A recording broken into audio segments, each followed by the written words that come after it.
green tea am ta lon ge ma'am ai di si gi loose se dum season ai kitang yam ha pa ko ado ma'am ai di green tea se loose season loose on season ai bu ko tea bag thok pa da adu season a de smile lak pa se wina dum season ai bu ko ado si phajan lon bi rani ado ga champra mu kitang sumjal la thak pa si ni kwai de nungai ba green tea gi du ma'am ai si ama lu thoki ke ai green tea loire ma'am champra tangkhai am sumjan ge aina sa zum je dum ha pine ba kai gino da ai squeezer du di lai ba do yau de ba mana met pa je du na khut na hekta sumaina sumba sina nungai re ba idi de smai sumjal la maru ka ka ma gi kaino yaw do phare da na sini ma'am ai sum makhan makhan tha eng ti gi nungai na ba ko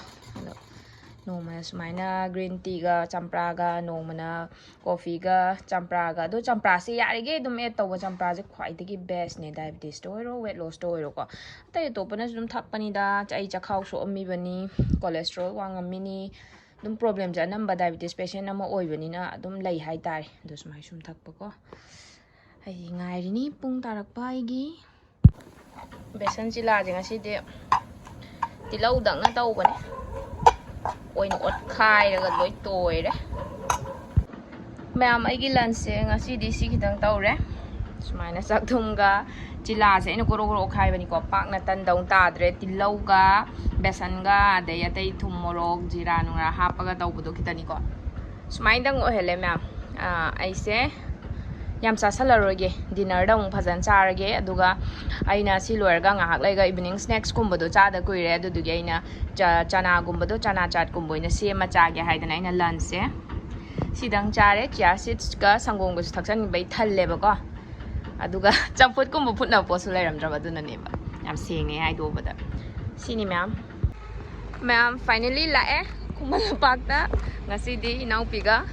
step se no da ma'am 10k step haidi korong korong chen man ta jab step thang buje ko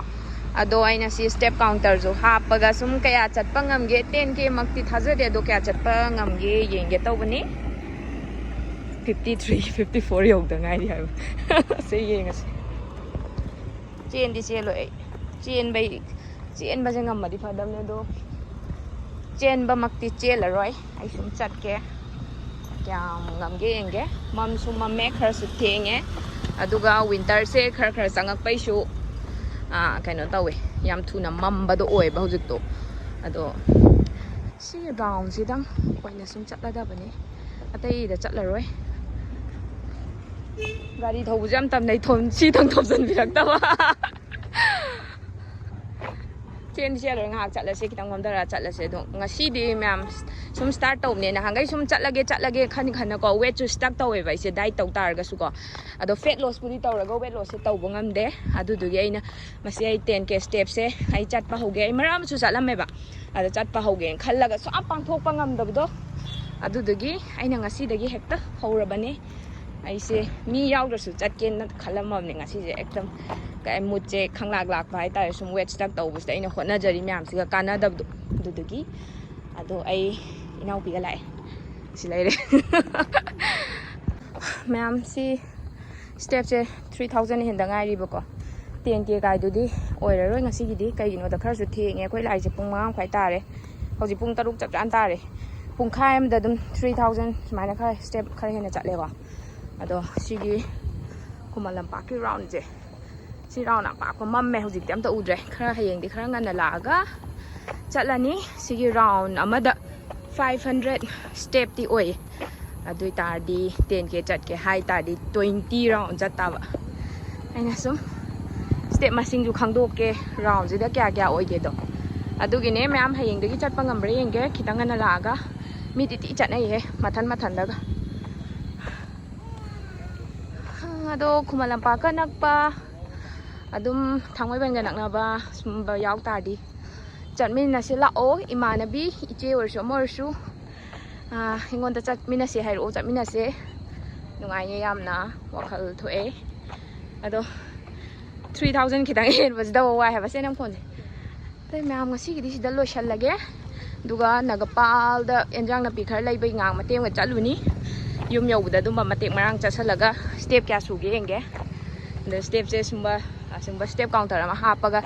adum yeng ba si su yam nungai hai tare kai gino da aswai bok chatlaga kya suino do khangdedana doidi aigi target tom thamaga ai 10 km chatta yade 5 km chatta yade target to tham tardi aduda yeng tardi dum khangi nungai dana ai hana su chatlam bane lepu ba kuire ada ai je amuk chatpa haurage na haurai ne adudi myam ai hayeng di 10 ke chatpa ngamna ba soidana honage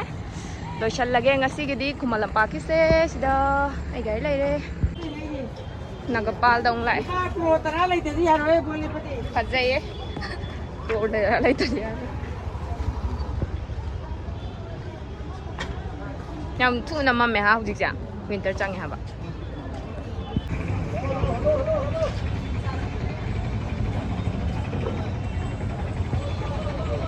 chawai na wo the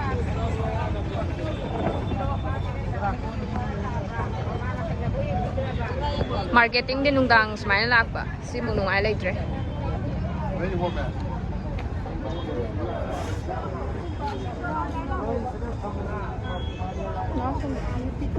ai na lấy đôi sắm tay dao kìa bạn mẹ mà luồng ăn bả bé đi best food ni go as tha chứ không mẹ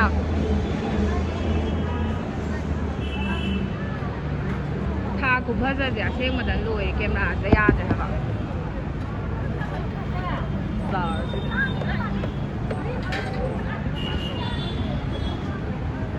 tha sẽ lại à đây không mà nữa cái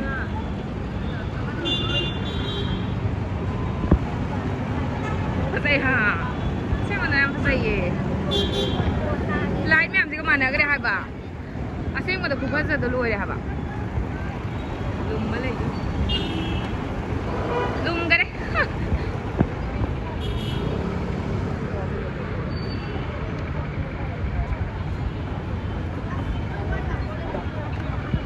Nasi Purnima lagi. Nasi ni soi dah thai yang ada ni. Kali tahu na. Nama tu, macam yang ni macam. Kawan mana. Macam.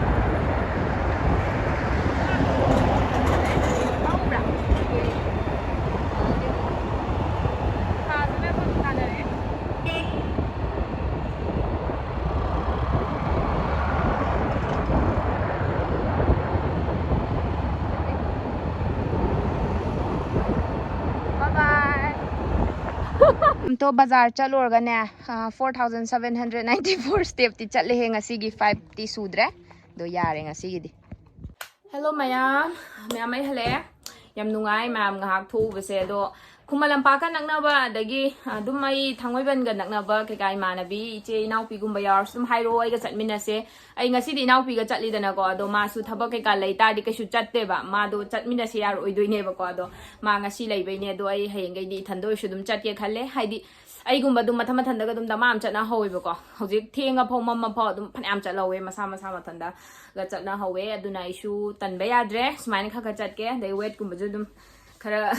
hujikan ai budi we che han thaba ya budi loi han thagram ni dana ko ka shaman thani ngai lai tram ne ba ado aina 50 sem tang di tham ge khan ba do adu du gi ne ba aina muk smaina chat pa hau rei se ado anak pa yaur di dum ai ga chat min na se Khuman lampak da direct thengna raga dum akoi chen min na se walking phan chat min na se ba ko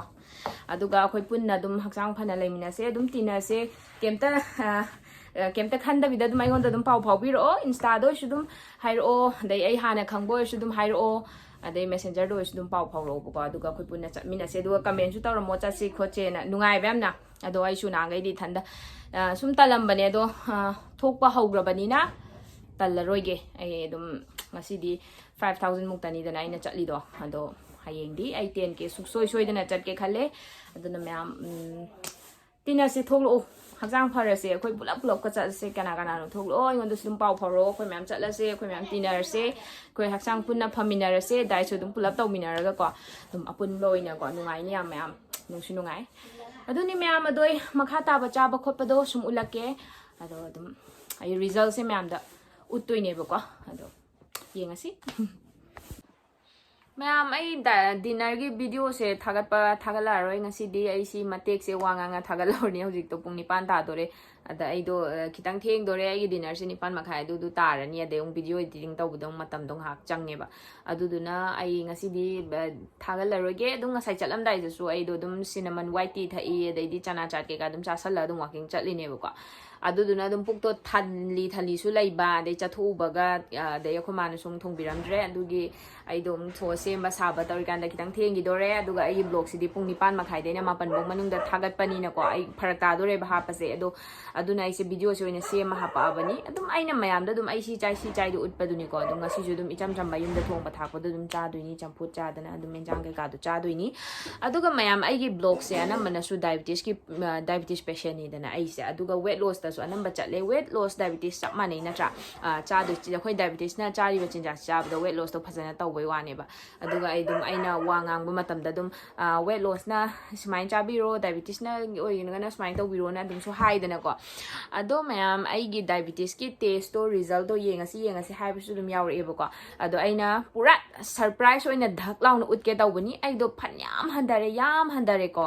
ꯑꯗꯨꯗ ꯑꯃꯨꯛ ꯑꯩꯅ ꯄꯨꯔꯥ ꯅꯣꯔꯃꯦꯜꯃꯛꯇꯤ ꯑꯣꯏꯗ꯭ꯔꯤꯕ 100ꯀꯤ ꯃꯈꯥꯁꯦ ꯂꯩꯇ꯭ꯔꯤꯕꯀꯣ ꯑꯗꯣ 100 ꯅꯠꯇ꯭ꯔꯒ 100ꯀꯤ ꯃꯈꯥ ꯂꯩꯔꯀꯥꯟꯗ ꯑꯩꯅ ꯃꯌꯥꯝꯗ ꯙꯛ ꯂꯥꯎꯅ ꯎꯠꯆꯒꯦ ꯇꯧꯕꯅꯤ ꯑꯩ ꯁꯣꯏꯗꯅ ꯎꯠꯂꯛꯈꯤꯅꯤ ꯃꯌꯥꯝ ꯔꯤꯖꯜꯇꯣ ꯁꯣꯏꯗꯅ ꯑꯗꯨꯝ ꯉꯥꯏꯕꯤꯌꯣ ꯑꯗꯨꯒ ꯍꯧꯖꯤꯛꯀꯥꯟꯁꯦ ꯑꯅꯝꯕꯅ ꯋꯦꯠ ꯂꯣꯁꯀꯤ ꯉꯥꯛꯇ ꯑꯅꯝꯕꯅ ꯑꯣꯏꯅ ꯇꯤꯟꯅ ꯂꯩꯔꯦ ꯑꯗꯣ ꯗꯥꯏꯕꯤꯇꯤꯁ ꯄꯦꯁꯦꯟꯁꯤꯡꯅ ꯍꯥꯏꯕꯤꯔꯛꯑꯣ ꯗꯥꯏꯕꯤꯇꯤꯁꯇ ꯑꯁꯨꯛꯀꯤ ꯃꯇꯤꯛ ꯐꯕ ꯗꯥꯏꯠ ꯉꯥꯛꯇꯅꯦ ꯃꯌꯥꯝ ꯗꯥꯏꯕꯤꯇꯤꯁ ꯌꯥꯝ ꯂꯨꯏꯌꯦ ꯗꯥꯏꯕꯤꯇꯤꯁ ꯑꯝꯇꯗꯤ ꯐꯁꯦ ꯗꯥꯏꯕꯤꯇꯤꯁꯀꯤ ꯄꯦꯁꯦꯟ ꯀꯌꯥ ꯑꯩꯉꯣꯟꯗ ꯀꯌꯥ ꯍꯥꯏꯕꯤꯔꯛꯇ꯭ꯔꯦ ꯗꯥꯏꯠ ꯇꯧꯕ ꯉꯝꯗ꯭ꯔꯕ꯭ꯔꯣ ꯑꯗꯒꯤ ꯍꯧꯖꯤꯛ ꯏꯔꯥꯡ ꯇꯧꯔꯨꯕꯗꯒꯤ ꯑꯗꯨꯝ ꯄꯥꯎ ꯐꯥꯎꯅꯕ ꯈꯔ ꯋꯥꯠꯂꯦ ꯃꯌꯥꯝꯁꯦ ꯗꯥꯏꯠ ꯇꯧꯗ꯭ꯔꯕ ꯀꯩꯅꯣ ꯈꯪꯗꯦ ꯅꯨꯡꯉꯥꯏꯇꯦꯕꯀꯣ ꯑꯗꯨꯅ ꯃꯌꯥꯝ ꯑꯗꯨꯝ ꯐꯅ ꯄꯨꯟꯅ ꯆꯠꯃꯤꯟꯅꯈꯤꯁꯤ